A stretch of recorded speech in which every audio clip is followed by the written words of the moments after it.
Karena salah satu yang bikin hubungan kita, baik itu dengan keluarga ataupun dengan geng, tetap langgeng, tetap nyaman itu ketika kita belajar untuk selalu berbaik sangka semampu kita.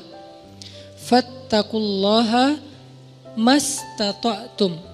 Jadi ada level orang yang bisa berbaik sangka tuh level haqqa tuqatih. Kan ayatnya 2 ya. Ayat yang di Ali Imran, ittaqullaha haqqa tuqatih. Kalau ittaqullah itu kita breakdown, kan takwa itu variannya tuh banyak banget. Salah satu di antara arti takwa itu adalah berbaik sangka. Karena berbaik sangka juga amal soleh. Ada orang yang bisa berbaik sangka itu levelnya haqqa tuqatih. Benar-benar baik sangka. Ini orang kayak gak pernah ada pikiran buruk di dalam akalnya, di dalam pikirannya. Selalu baik tentang orang lain. Kalau ke manusia aja yang dia punya aib, dia selalu bisa berbaik sangka, apalagi ke Allah yang maha sempurna. Ada orang yang kayak gitu emang, tapi jarang banget. Apa kriteria orang bisa kayak gitu Ustaz? Atau apa kuncinya, tipsnya? Ya mungkin satu, dia orang yang bisa jadi dia emang orang yang polos, sehingga gak ada pikiran-pikiran yang macam-macam di dalam benak dia, terlalu polos. Ada orang kayak gitu, ada. Kadang-kadang kita cemburu gitu ya sama orang yang terlalu polos, yang mungkin pergaulannya terbatas, pendidikannya terbatas, orang desa yang walaupun gak semua orang desa, kalau sekarang kan udah pada online ya. Tapi saya pernah umroh bareng seorang bapak petani, yang setiap hari jalan katanya 8 kilo ke sawah, buruh tani bukan petani, buruh tani, 8 kilo ke sawahnya, pulang balik berarti 16 kilo setiap hari. Dan ketika berangkat umroh, itu orang yang lain kadang-kadang namanya orang dari satu grup ya. Ada aja masalah kayak masalah di dalam kamar. Misalnya kayak satu grup kita ngambil yang kuat 4 orang. Ada yang gak senang AC-nya dingin lah. Ada yang gak bisa tidur kalau lampunya nyala lah. Yang lain harus nyala, yang satu gak bisa nyala. Ada yang kalau di kamar mandi paling lama sendiri jadi pada ngantri. Ada aja masalah, tapi ini orang gak pernah ada masalah. Ke orang lain tuh dia gak pernah baper, gak pernah bete, gak pernah marah, gak pernah ngomongin yang enggak.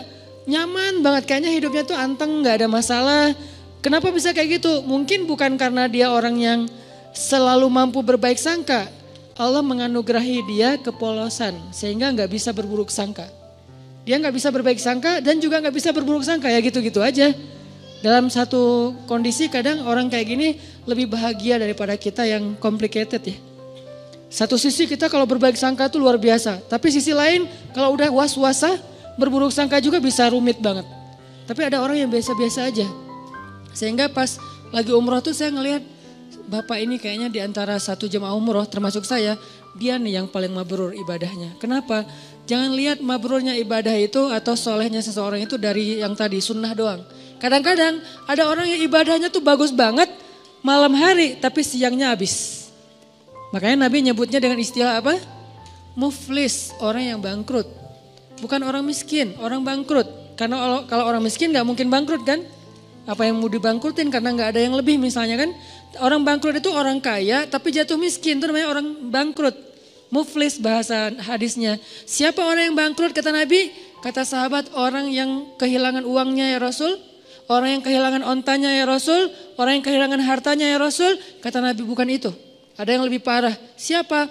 Orang yang kehilangan pahalanya. Dia datang di hari akhirat. Dia datang di hari akhirat masuk dalam komunitas. Nanti di Padang Mahsyar kan banyak komunitas tuh. Ada komunitas ahli tahajud.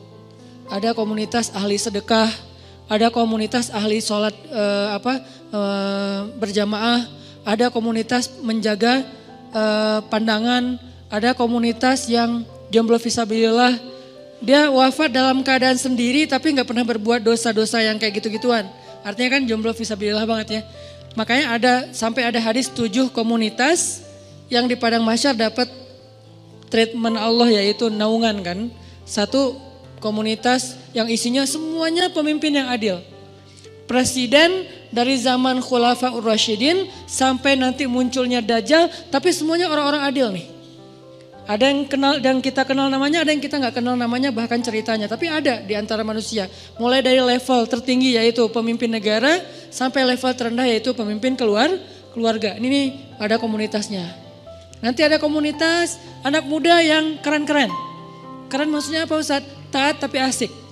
Dia masih muda, asik dengan kehidupannya, cuman gak pernah melanggar syariat. Dia rajin ibadah, dia jujur, dia banyak berbuat baik ke orang lain. Komunitas anak-anak muda. Salah satu yang terkenal di antara mereka legend banget siapa? Ashabul Kahfi. Yang lain nanti pemimpin-pemimpin mereka yang barisan paling depan ada Nabi Yahya, Nabi Isa, Yusuf, apalagi kalau di golongan sahabat Hasan, Husain. Ini nih anak-anak muda yang keren-keren nih. Mereka punya komunitas.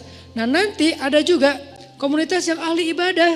Cuman ketika dihisap oleh Allah mereka jalan berkomunitas karena mereka digolongkan sesuai dengan amal yang dominan. Yasdur nasu ashtatan. Manusia yasdur akan dikelompokkan ashtatan berkelompok-kelompok sesuai dengan liyuro a'malahum, sesuai dengan amalnya. Jadi kalau datang ahli Quran itu ketahuan, wah hebat ya mereka ahli Quran gitu. Ketahuan dari mana? Mereka akan diberikan kendaraan cahaya. Kemudian dijemput langsung dari tempat mereka dibangkitkan. Dari kuburnya dijemput oleh malaikat. Kemudian mereka akan dikawal oleh malaikat yang juga ahli Quran. Siapa malaikat itu? Malaikat Safaroh. Safaroh itu safir. Safir itu artinya brand ambassador, duta. Malaikat-malaikat duta. Wah hebat ya, jadi kayak selebriti di padang mahsyar lewat kelompok selebriti Al-Quran. Ada yang kayak gitu, tapi ini belum dihisap nih, masih berkelompok-kelompok. Begitu masuk hisap, berubah lagi nih. Dari satu komunitas itu misalnya Ahlul Quran, yang penghafal Quran, penghafal hadis, ahli ilmu, ternyata cuma setengahnya yang lulus masuk surga. Setengahnya lagi ketahan, kenapa? Bangkrut. Kenapa bangkrut? Mungkin dia ahli Quran, tapi dia juga suka berburuk sangka dan membicarakan aib orang lain. Mungkin dia ahli tahajud tapi dia siangnya membicarakan aib orang lain. Ini nih yang bahaya nih. Jadi balik lagi saya kayak ngerasa iri gitu ke bapak tadi yang orangnya tuh lempeng ibadahnya mungkin enggak kayak yang lain yang sehari tahu sampai 5 kali. Dia paling sehari sekali, itu juga kalau ada yang ngajak, kalau enggak di kamar aja sendiri gitu kan ya. Karena udah selesai ibadah umroh ya udah di kamar. Kenapa dia gak ke masjid? Apa kurang soleh? Bukan, gak tahu jalan. Dia sekamar tuh berlima aslinya berempat tapi ditambah jadi berlima dan dia gak komplain. Yang 4 ini komplain, dia gak komplain. Padahal yang 3-nya komplain, dia gak. Kenapa? Karena dia ya gak apa-apa. Terus di antara berlima ini kan ada extra bed ya. Karena kamarnya kamar quad dengan bed yang single bed. Terus karena ditambah satu lagi soalnya udah ganjil extra bed. Dia tidur di extra bed.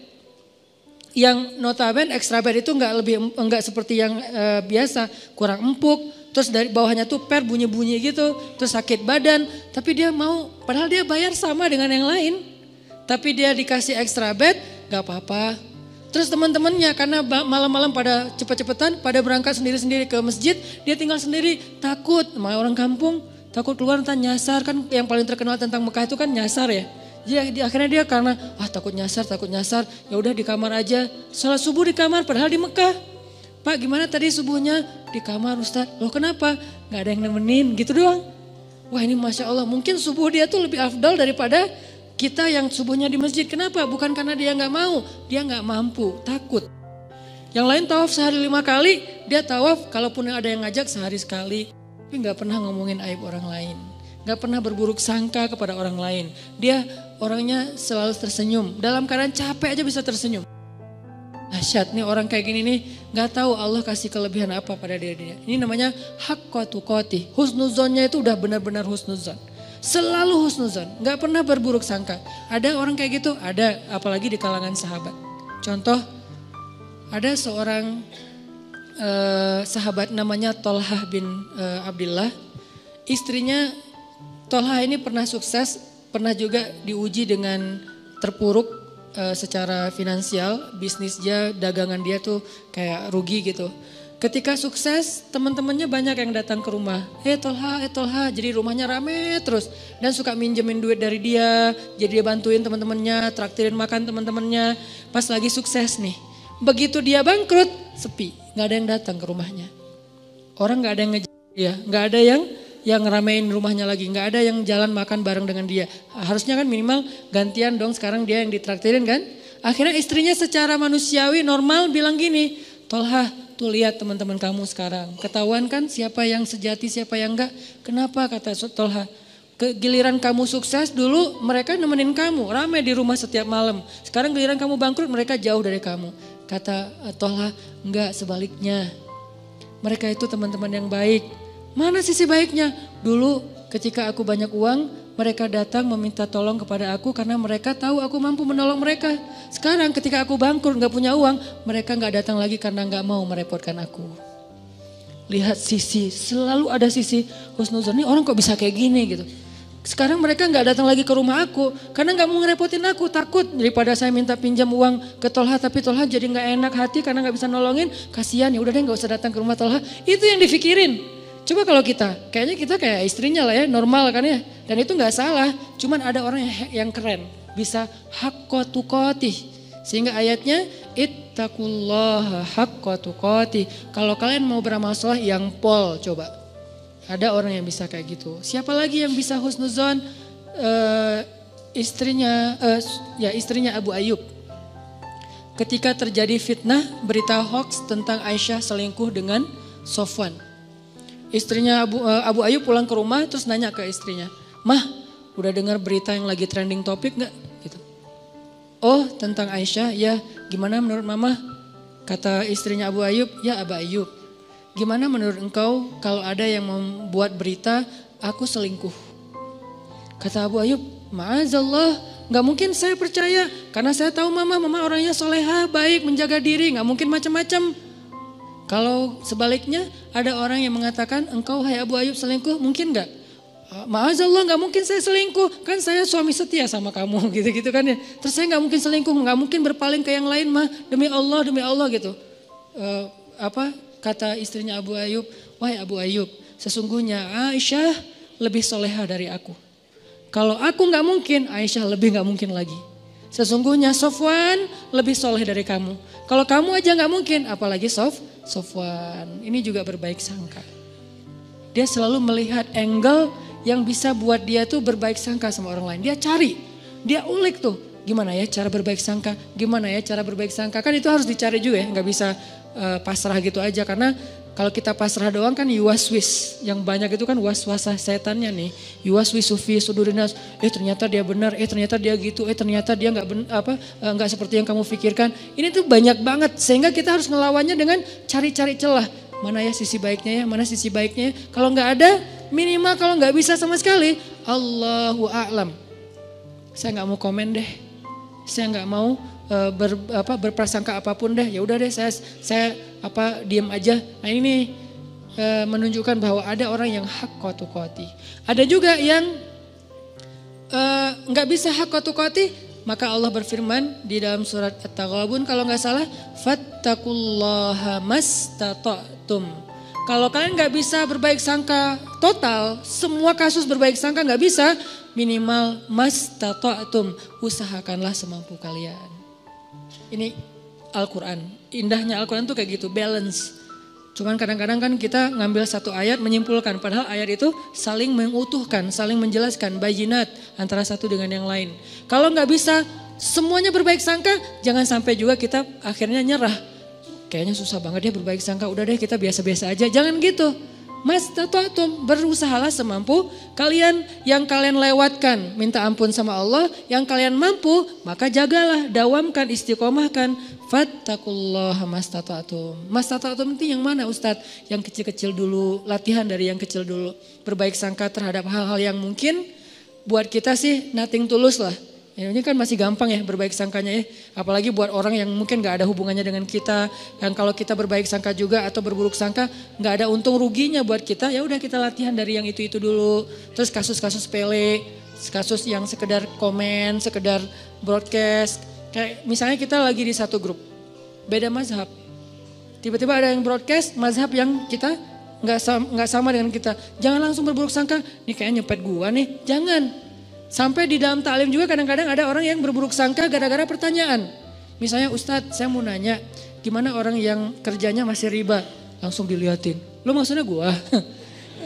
Jangan, karena dia gak kenal kita dan dia juga gak tahu. Mungkin dia nanya, memang dia pengen tahu jawabannya. Tapi jangan juga sengaja kita nanya buat menjatuhkan teman kita yang baru belajar. Kayak misalnya dia baru datang, hijabnya belum sempurna. Kita lihat tuh, wah ini ada bahan pertanyaan nih. Pas sesi tanya jawab, Ustadz apa hukumnya masuk masjid? Hijabnya masih kelihatan kayak orang di sebelah. Nah ini nih. Atau kalau nggak bilang pun sampai bikin dia nggak nyaman gitu. Yang jelas saling apa ya? Yang satu menjaga lisan, menjaga sikap, yang satu lagi menjaga pikiran dan perasaan. Ini kalau bisa kayak gini semampu kita ya. Karena buat saya juga mungkin saya pastinya belum hakku tuqatih. Jangankan keluar, ke rumah aja, ke keluarga aja belum bisa hakku tuqatih. Tapi baru mastata'tum, masih ikhtiar, masih proses, masih belajar. Dan saya juga belajar.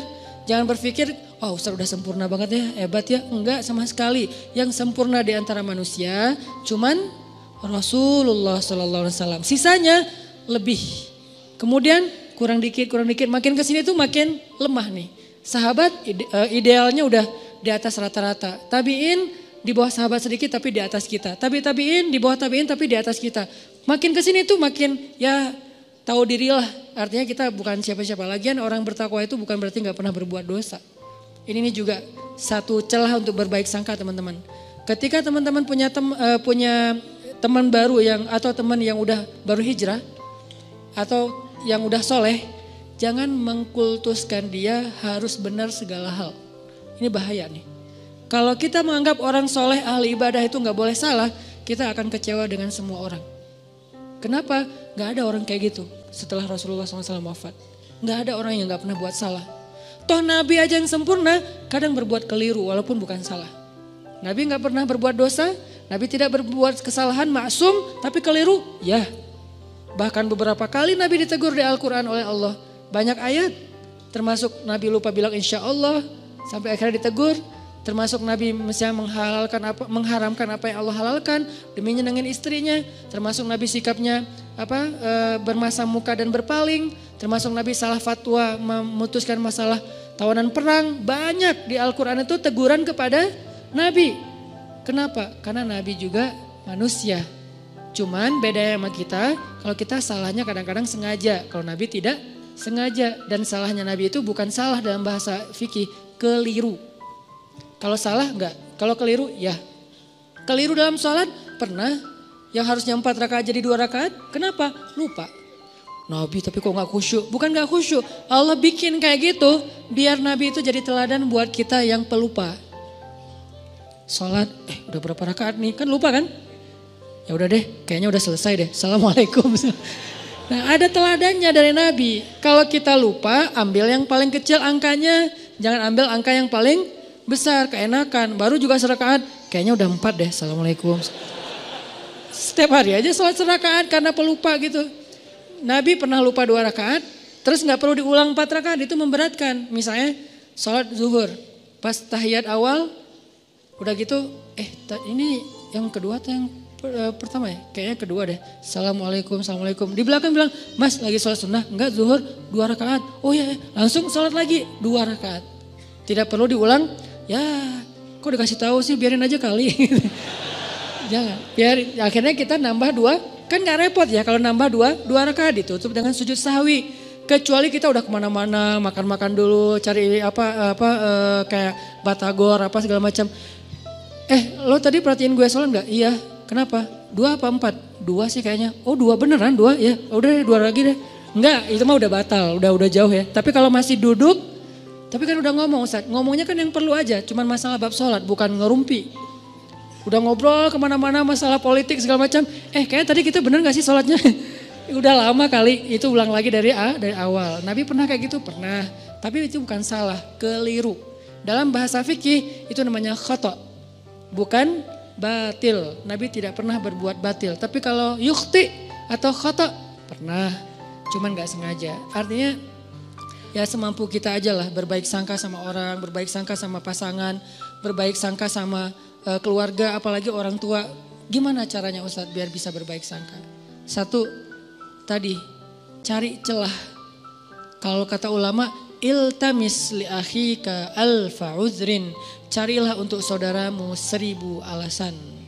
Cari 1000 alasan. Arti 1000 alasan di sini jangan buru-buru menyimpulkan. Jangan buru-buru menyimpulkan. Ada satu hikmah yang menurut saya itu keren dari seorang dai. Beliau bilang gini, kalau kalian dapat WA, teks apapun bentuknya, kalau kalian dapat teks, dikirimin teks sama orang yang kalian gak nyaman, jangan langsung dibales. Terus tunggu dulu beberapa lama. Mungkin besok dibalasnya. Kalau kita gak nyaman ya, kalau yang kita nyaman balas aja langsung, kasihan dia nungguin. Kalau gak nyaman kayak dia misalnya ngomong yang gak pantas, atau salah ngomong, atau mengkritik, atau apalah, jangan langsung dibalas. Kenapa? Tunggu sampai besok. Kalau kita tunggu sampai besok, kita akan dapati diri kita besok membalasnya lebih bijak daripada semalam. Kenapa begitu? Kata beliau dalam sebuah perumpamaan, kalau kalian mendapatkan makanan yang panas, jangan langsung dimakan. Tunggu sampai dia agak sedikit hangat atau lebih dingin, baru kalian makan, itu akan sehat. Kalau panas-panas dimakan, itu hanya akan menyakitkan diri kalian sendiri. Begitu juga ucapan. Dapat teks, jangan langsung dibalas, masih panas. Nanti sama-sama kebakar nih. Tunggu sampai dia dingin. Kita dingin, dia dingin, di sana udah ngirim teks kan semalaman, nungguin akhirnya dingin ya. Gak tahu juga, mungkin lebih panas kali ya. Nah, kita membalasnya dalam keadaan dingin, sejuk, enak tuh. Kayak air dikasih teh panas, tunggu sampai jadi teh hangat. Baru kita minum, tapi kalau panas-panas diminum, yang pertama kita celaka, yang kedua juga orang lain celaka. Kenapa? Kita celaka karena kepanasan, orang lain celaka karena kita salah-salahin. Ini siapa sih yang bikin teh panas-panas amat, dan seterusnya dan seterusnya. Begitu juga dengan ucapan. Ini cara berbaik sangka nih. Caranya jangan langsung disimpulkan, jangan langsung dijudge, tunggu aja dulu. Siapa tahu setelah kita tunggu ternyata secara natural terjelaskan dengan sendirinya. Muncul tabayun yang tidak kita sengaja, bukan kita cari, bukan. Tiba-tiba muncul kayak tabayun, penjelasan dari sana sini. Akhirnya kita nggak sempat menyimpulkan yang negatif kan? Alhamdulillah selamat gitu. Ustaz, kadang-kadang buruk sangka itu bukan disengaja, muncul aja. Makanya gak mungkin lah kita sengaja pengen berburuk sangka sama orang lain. Itu was-wasa dari setan. Kok salah setan sih Ustaz? Ya emang salah setan. Kenapa kok salah setan? Ya setan, memang untuk disalahin gitu kan. Makanya Nabi Yusha ketika lupa dengan ikannya yang berenang, apa kata beliau? Wa ma ansanihu illa syaitanu an adzkurah. Gak ada yang bikin saya lupa kecuali karena saya setan. Ini setan nih kerjaannya nih gitu. Jadi a'udzubillahi minasyaiton. Pas kita ada yang gak enak di pikiran kita, a'udzubillahi minasyaitonir rajim. Terus kata setan, gue gak ngapa-ngapain kok ditaus-tausin sih. Ya emang bagian dia gitu. Masa a'udzubillahi minni. Ya Allah aku berlindung dari diriku sendiri, kan gak mungkin ya. Gak ada ayatnya, yang ada berlindung dari setan. Intinya cari celah, jangan langsung disimpulkan. Biarin aja dulu, larut. Ada masalah, jangan langsung, wah bener nih. Jangan, diamin aja dulu.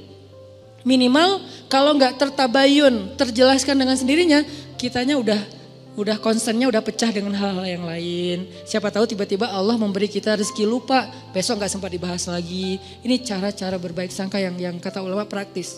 Tunggu, jangan simpulkan dulu. Kedua, cara berbaik sangka, kita ingat-ingat kebaikannya.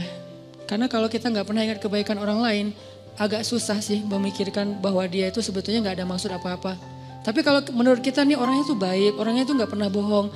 Begitu ada orang yang bilang dia bohong lu kemarin, kayaknya gak mungkin deh. Soalnya setahu saya dia tuh orangnya selalu jujur. Nah kan karena kita ingat bahwa dia jujur, susah percaya kalau dia bohong. Karena kita ingat dia orangnya setia, susah percaya kalau dia selingkuh. Karena kita ingat dia orangnya perhatian, susah percaya kalau dia cuek. Ini nih ingat kebaikan. Seingat mungkin, kalau perlu kita bikin program buat diri sendiri berbaik sangka dalam rangka mastata'tum, semampu kita catat. Dia pernah gini sama saya, dia pernah bantuin saya, dia pernah. Sesekali kita minta tolong dia gak bisa tolong, kita akan lihat dulu sih dia selalu nolongin saya. Kok sekarang dia gak nolong? Kayaknya dia lagi ada masalah juga. Tapi kalau kita lupa, dia emang gitu orangnya, susah banget dimintain tolong. Padahal setiap hari nolong. Kecuali kali ini. Nah ini cara berbaik sangka, ingat kebaikan orang lain. Kalau gak ada Ustadz, siapa bilang gak ada? Gak mungkin gak ada, kecuali Firaun. Toh Firaun aja masih ada kebaikannya apa? Masih mau menampung Musa kecil di rumahnya, walaupun sebetulnya dia gak suka kepada Musa itu. Masih mau, gara-gara apa? Gara-gara sayang sama istrinya. Kalau Dajjal, nah itu satu-satunya yang mungkin bukan hampir, gak ada sih emang. Sehingga kita disuruh bertaus di akhir sholat kita dari Dajjal. Jadi taus itu kayaknya setahu saya tuh dua ya, setan dan Dajjal. Ini saking buruknya. Tapi kalau manusia biasa pasti ada. Kalau nggak kelihatan sama kita bukan nggak ada, kita nggak tahu. Sehingga kita berbaik sangkanya ya pasti adalah kebaikan dia, cuman saya nggak tahu. Ustadz kalau yang berburuk sangka itu tentang sesuatu yang bikin kita sebel gimana Ustadz? Ini nih yang agak berat nih. Kalau nggak ada hubungannya dengan kita kayak isu, informasi, apa yang lagi nge-hit atau apa. Itu mungkin buat kita sih gampang berbaik sangkanya. Tapi kalau yang bikin kita nyesek gimana Ustadz berbaik sangkanya? Sholat. Jangan berbaik sangka sama dia kalau belum mampu. Berbaik sangkalah kepada Robnya. Karena kalau ini juga nggak bisa, udah nggak ada lagi harapan. Cara berbaik sangka kepada Allah hubungannya dengan dia apa Ustadz? Ya Allah, saya nggak tahu apa yang terjadi. Saya serahkan urusan dia kepada Engkau. Engkau pasti nggak akan ngecewain saya dong pastinya. Ini nih cara berbaik sangka ke Allah. Akhirnya tawakal modalnya supaya kita nggak ngikutin prasangka buruk kita yang bikin kita nyesek. Kadang-kadang orang berburuk sangka itu bukan hanya dalam kehidupan yang biasa. Dalam ibadah aja bisa berburuk sangka. Dan kalau udah kayak gitu udah gak nyaman. Ada teman kita misalnya kayak lagi puasa sunnah. Kok dia egois banget sih puasa sunnah pas lagi mau ngajak acara makan-makan bareng saya nggak bisa sehari aja dia batal. Nah ini udah mulai muncul sebelnya, nggak nyamannya. Berbaik sangkalah apa? Ya mungkin dia nggak ada hajat yang dia lagi butuhin sehingga dia kayak lagi ngelobi langit dengan ibadah-ibadah sunnah dan itu lebih dia butuhkan daripada sekedar membatalkan puasa demi makan-makan dengan kita. Ya udah deh nggak apa-apa. Mungkin dia punya hajat yang penting. Bisa kayak gitu atau apapun lah bentuknya. Kadang-kadang dalam ibadah juga berburuk sangka itu bukan yang fatal sih, tapi agak dikit ganggu. Kayak lagi sholat berjamaah. Saya pernah ngimamin kan ada ayat-ayat yang kadang-kadang kalau lagi berkesan gitu diulang-ulang ya. Kayak misalnya baca ayat, bukan Ar-Rahman sih kalau itu pasti diulang-ulang sih. Fabi ayyaila rabbukum tukadziban. Ada yang kayak wabasyiril ladzina amanu wa amilus solihat. Sampaikanlah berita gembira kepada orang yang beriman dan beramal soleh. Wah ini keren nih ayat nih. Wabasyiril ladzina amanu wa amilus solihat. Diulang lagi. Kenapa? Lagi mensugesti diri. Gak usah khawatir deh beramal soleh. Karena pasti gembira hasilnya. Pasti dibahagiain Allah. Pasti Allah balas. Gak mungkin dikecewain. Wabasyiril ladzina amanu wa amilus solihat. Di belakang kadang-kadang makmumnya mungkin gak bisa berbaik sangka. Tapi gak fatal juga sih. Jangan-jangan Ustadz lupa nih. Annalahum jannat. Karena kebenaran dia hafal. Annalahum jannat dibenerin. Saya wabasyiril ladzina amanu wa amilus solihat annalahum jannatin tajri min tahtil anhar. Ya. Seandainya bisa ngomong, tahu. Cuman kan gak bisa ngomong dalam sholat ya. Jadi bukan saya lupa, lagi menikmati ayat yang menurut saya berkesan gitu. Tapi kayak dibener-benerin, teriak satu masjid, Annalahum jannat. Dia baru tahu Annalahum jannat dari yang di depan. Dan dia juga gak hafal aslinya. Jadi kayak, wah ternyata itu ya udah deh rame-rame yuk. Annalahum jannat gitu. Apaan sih? Ada yang kayak gitu. Pernah sekali kayak gitu sholat dibenerin dari belakang. Pernah saya gak ngerasa lupa gitu. Terus akhirnya apa? Saya sebagai imam kan gengsi gitu kan. Pas Annalahum jannat, Annalahum jannat. Dilebay-lebayin iramanya gitu biar yang pengen ngasih tahu kode gitu. Gue hafal. Cuman lagi kayak khusyuk gitu sih. Intinya adalah berburuk sangka itu emang gak nyaman. Dalam ibadah aja gak nyaman. Padahal itu bukan hal yang fatal kan. Mungkin justru makmumnya kayak kasihannya ustadznya ya udah 5 kali ngulang gak lewat-lewat. Udah deh kita benerin. Kalau berbaik sangkanya imam ya kepada makmum. Kalian baik banget sih dibenerin padahal saya gak salah loh. Kasihan deh lo gitu. Jadi artinya ya berbaik sangka semampu kita. Terus ada yang ketiga. Gimana caranya biar gak terjadi berburuk sangka. Kita nih sebagai orang yang kadang-kadang suka bikin masalah, suka bikin syubhat istilahnya. Apa itu syubhat? Sesuatu yang berpotensi salah faham.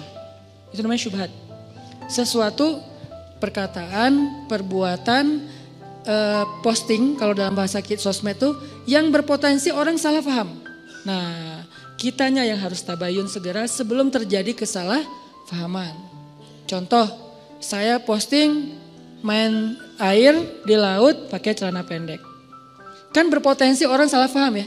Wah Ustadz kok celana pendek gitu kan. Akhirnya di caption, not itu pakai knee band. Saya menutup lutut pakai kayak ikat lutut gitu. Jadi tetap ketutup. Ini pakai knee band loh ya, ditutup di pakai yang agak kayak ketat gitu. Cuman warnanya warna kulit. Kenapa tuh harus pakai celana pendek? Ya aja main papan pakai celana panjang, jeans pula gitu kan ya. Kan jadi bid'ah gitu kan. Gimana saya mau deketin teman-teman surfing, sementara saya dianggap ahli bid'ah dalam mazhab surfing. Kecuali saya pakai shortboard yang emang dia lebih modern, sehingga saya bisa pakai wetsuit gitu kan, pakaian kayak nyelam gitu yang panjang. Tapi kebenaran karena emang masih belajar, biar lebih gampang pakainya yang longboard, selong mungkin. Kalau bisa 10 meter gitu kan.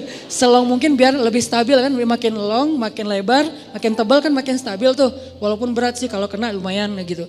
Ngambil yang paling long, makin bold.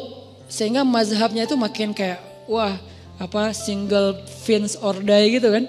Satu fin atau gak usah sama sekali deh, gak usah pakai fins gitu. Akhirnya ngikutin mazhab teman-teman yang emang mereka punya prinsip bahwa kalau long itu celananya pendek Ustadz, bajunya geleber gitu Ustadz, terus kayak gitu-gitu. Oh ada yang gitu-gitu ya? Iya ya Ustadz, ya udah deh biar saya nggak diahliin bid'ah, biar bisa dekat sama mereka, ngobrol santai. Ya udah pakai celana pendek, cuman biar nggak jadi syubhat, ditutup lututnya.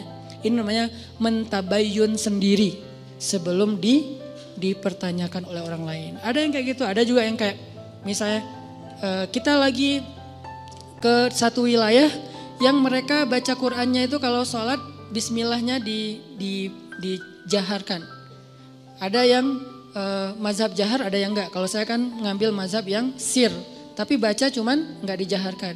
Nah pas lagi di sana kita bisa jelasin, maaf ya saya mungkin baca cuman sir gitu. Biar orang, lah Al-Fatihah enggak pakai bismillah. Nah diperjelas. Kalau perlu bismillahnya yang biasa, bismillahirrahmanirrahim. Kali ini bismillahirrahmanirrahim. Enggak pakai irama tapi jelas gitu. Supaya orang lain, oh ya tenang deh kalau gitu. Jadi kita kayak tabayun sendiri, itu perlu. Apa dalilnya Ustadz? Nabi pernah kayak gitu. Nabi suatu malam lagi nganterin istrinya pulang. Karena dari masjid, Nabi nggak nginep di rumah istri yang itu. Cuman dianterin pulang. Pas lewat di sebuah lorong kayak gang gitu yang agak-agak remang-remang. Nabi berdua dengan cewek, lagi nganterin cewek ini pulang. Dari itu berlah istri beliau. Tiba-tiba lewat sahabat. Sahabat ngelihat Nabi sama cewek, langsung mereka mempercepat langkahnya. Nabi, ayo pergi aja. Pergi aja mereka, dipanggil sama Nabi. Sebentar kata Nabi. Kenapa ya Rasulullah? Ini adalah Sofia istriku kata Nabi. Ini adalah Sofia istriku. Kata sahabat, ya Rasulullah gak mungkin kami berburuk sangka kepadamu. Kata Nabi apa? Inna syaitan yajri majrad dam. Setan itu mengalir di dalam aliran darah kalian. Maksudnya apa? Dia tahu banget yang kalian rasain. Mungkin sekarang kalian gak akan ada apa-apa. Nabi sama cewek, pergi aja gak usah dipikirin. Udah disimpan. Besok ada yang ngomongin atau ngelihat sekali lagi. Bener ya kayaknya semalam yang kita lihat. Nah jadi gitu tuh. Daripada jadi omongan, maka Nabi langsung tabayun. Sebentar, ini Sofia istriku kata Nabi. Oh iya berarti udah gak ada fitnah. Ini namanya tabayun langsung. Kadang kita sebagai objeknya yang harus aktif. Kalau kita lihat sikap kita, postingan kita, ucapan kita, teks kita, caption kita tuh bisa mengundang salah paham orang yang membaca. Dan itu kan banyak. Tulisan-tulisan yang kalau orang baca salah paham. Kenapa salah paham? Karena mungkin memang tulisannya agak-agak multi tafsir. Maka butuh kayak footnote-nya, butuh penjelasannya, butuh apanya. Itu namanya tabayun. Jangan tunggu orangnya, jangan suuzon dong tabayun dulu. Kalau emang yang kita lakukan emang akan muncul potensi salah paham, kita aja yang langsung tabayun. Termasuk kayak lagi lagi bikin event, saya beberapa kali bikin event, muhasabahnya pakai back sound. Saya udah minta fatwa, saya tanya Ustadz Abdul Somad, Ustadz saya muhasabah pakai back sound boleh gak Ustadz? Di dalam masjid atau di luar? Di luar boleh. Tanya ke yang lebih senior lagi, namanya Bang Zikri, kakak kelas saya namanya Dr. Awalu Zikri, dokter di bidang fikih. Berarti beliau kan lebih ini lagi ilmunya. Bang, saya pakai backsound tapi di luar masjid, di gedung gitu pas muhasabah. Boleh enggak? Doa itu ibadah mutlak kata beliau. Arti ibadah mutlak tidak terkait dengan cara tertentu, maka boleh selama backsoundnya tidak berlebihan. Kalau backsoundnya mungkin yang lebih kencang daripada doa mungkin ya agak-agak gimana gitu kan ya. Terus pakai, dulu kan jarang ada tablik akbar pakai flashlight ya. Terus kita bikin tablik akbar beberapa kali pakai flashlight. Pas bagian apa? Pas bagian lagu Indonesia Pusaka. Pakailah flashlight. Mulai dihujat nih, dihujatnya apa? Kajian kok kayak apa gitu kan ya. Kayak ikut agama lain atau apa gitu. Kayak pakai lilin atau apa gitu. Oke, saya yang salah, lupa tabayun. Alhamdulillah, bukan alhamdulillahnya. Qadarullahnya, sekarang banyak para habaib, Masya Allah. Mereka selawatan juga di acara crowd event gitu pakai flashlight kan. Ada Habib siapa gitu, yuk kita selawatan nyalain flashlightnya. Buat apa sih? Buat lebih semarak, lebih semangat gitu. Termasuk Ustaz Abu Somad juga bikin pakai flashlight. Karena saya juga ngomong sama Ustaz Abu Somad kan sering kontak-kontakan. Ustaz saya pakai flashlight loh dan dituduh gini-gini. Kata Ustaz Abu Somad, kita bikin komunitas yuk. Komunitas apa? Komunitas korban tahzir kata beliau. Karena kayak saling curhat-curhat gitu. Oh iya Ustaz, maksudnya gak apa-apa selama itu bukan di dalam masjid. Akhirnya besok-besok kalau saya bikin event, saya jelasin ini di luar masjid ya gitu. Ini enggak di apa, ini di gedung ya. Ini kenapa saya bikin 2 event, satu di masjid, satu di luar masjid? Karena emang ada kondisi yang memang beberapa teman-teman yang mungkin baru belajar, pengen nyaman dalam taklim itu butuh dipancing dengan sesuatu yang gimmick. Sehingga kita bikin jangan sampai kita lakukan itu di masjid, akhirnya di luar masjid. Jadi tetap semua dapat menunya deh, yang udah medium dapat menu medium, yang udah bold dapat menu bold, menu bold, yang masih light dapat menu light, bertahap, setiap orang berproses.